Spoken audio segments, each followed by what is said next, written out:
Se isso fosse verdade, à medida que nós fôssemos aceitando a Jesus, Ele ia nos preparando, nos levando para o céu. Não, Deus nos salva. Jesus Cristo veio a esta terra para nos salvar e para nos atribuir responsabilidades. Lá no Éden, Deus atribuiu responsabilidade ao homem para ser príncipe e regente. Como o homem pecou, o reino de Deus na terra acabou sendo destituído. Com a vinda de Jesus, Ele então resolve reimplantar o seu reino na terra. E Ele separou aqueles que Ele salvou para esta tarefa, para cuidar dos seus negócios na terra. Logo, o tema desta noite é exatamente desafios para a igreja do nosso tempo. Desafios para a igreja aliança com Deus. Eu alistei pelo menos 4 deles. E para começarmos, eu gostaria de convidá-los a abrir a sua Bíblia no livro do profeta Isaías, capítulo de número 35.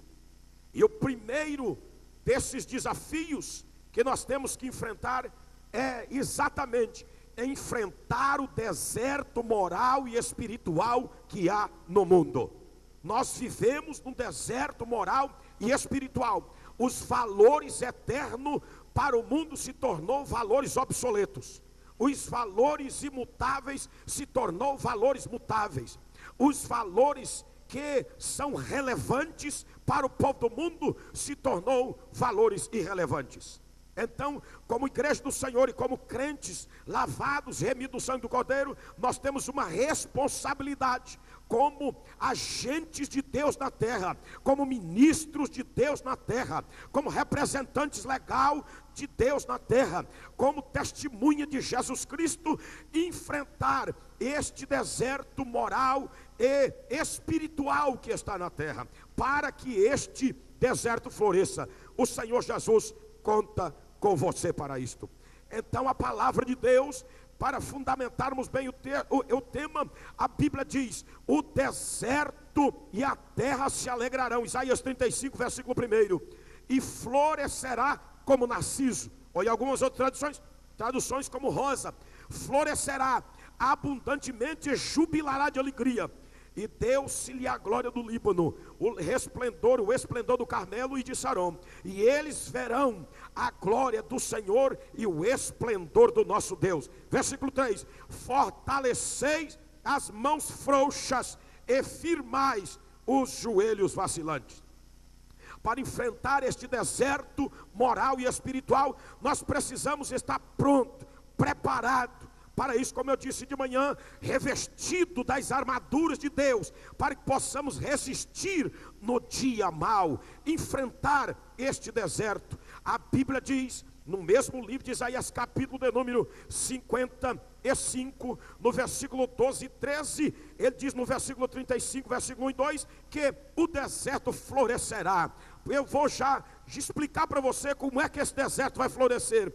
Então, no capítulo 55, verso 12, ele diz assim: a minha palavra, ou no versículo 11, assim será a palavra que sair da minha boca, ela não voltará para mim vazia, mas fará o que me apraz e prosperará naquilo pela qual eu a designei. Mas como é que a palavra de Deus vai sair da sua boca para chegar até aonde o Senhor designar? A palavra vai sair da boca dele quando eu e você pregarmos a sua palavra, comunicarmos as boas novas de Jesus Cristo a tantos quantos nós tivermos oportunidade. Glória a Jesus para sempre. Então ele diz: e saireis com alegria e em paz sereis guiados. Aleluia. Ele diz: os montes e outeiros romperão em cântico diante de vós, e todas as árvores baterão palma. Árvores aqui, na minha analogia, é exatamente as vidas,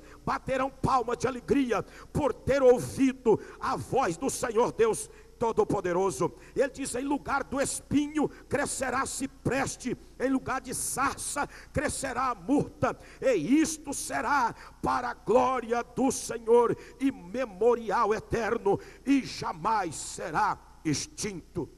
Glória a Jesus para sempre. Contudo, é necessário a gente entender a nossa parcela de responsabilidade nessa questão. A Bíblia também nos revela, no capítulo de número 45, aleluia, no capítulo de número 45 de Isaías. Eu quero conferir com vocês Isaías 55, aonde eu li, e Isaías 45, 23, na parte A, ele diz assim: por mim mesmo eu tenho jurado, da minha boca saiu o que é justo, e a minha palavra não tornará atrás, e diante de mim se dobrará todo joelho, e jurará toda língua, aleluia. Mas quando é que isso vai acontecer? Quando nós cumprimos a nossa parte. A Bíblia diz no capítulo 41 de Isaías, no versículo de número 17 a 20, a Bíblia nos dá outra revelação. Ele diz: os aflitos e necessitados buscam água, mas não há, a língua se seca de sede, aleluia. Mas eu, o Senhor, eu os ouvirei, e eu, o Deus de Israel, não os desampararei.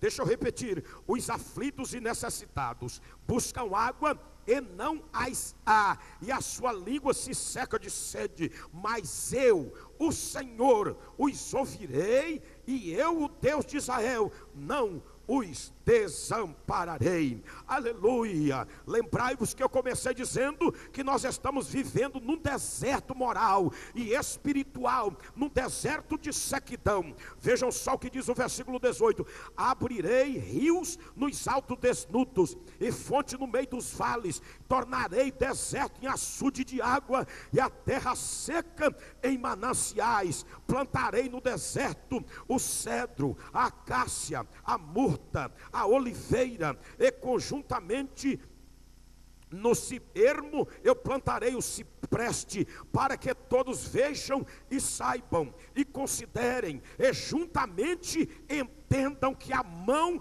do Senhor fez isto, e o Santo de Israel os criou. Quando é que o Senhor vai fazer isto? Quando nós comunicarmos as boas novas do Evangelho. Você sabe o que é isto? Nada mais é do que o avivamento genuíno.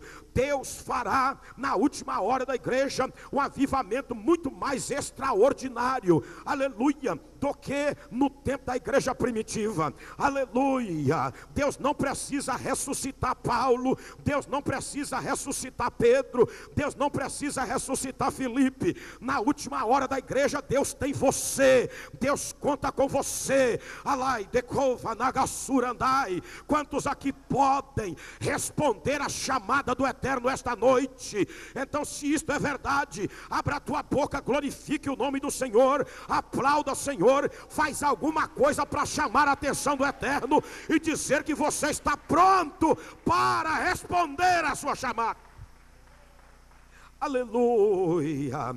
Haverá um avivamento genuíno e contagiante que esparramar-se-á por toda a terra, muito mais impactante do que a igreja primitiva, do que houve na igreja primitiva. Pastor, quem foi que te informou isso? Meus amados e queridos irmãos, fundamentado na palavra do Senhor, a bênção de Deus, ela nunca diminui, ela sempre multiplica. Partindo desse princípio óbvio, o avivamento que haverá no final, ou para a igreja do arrebatamento, que eu creio que é o nosso tempo, a igreja do arrebatamento. Então, Senhor Deus, até o dia do arrebatamento, Ele vai mostrar o seu poder e a sua glória como Ele nunca mostrou antes. Os cegos vão voltar a ver, os paralíticos vão voltar a saltar, aleluia, os mudos vai voltar a cantar,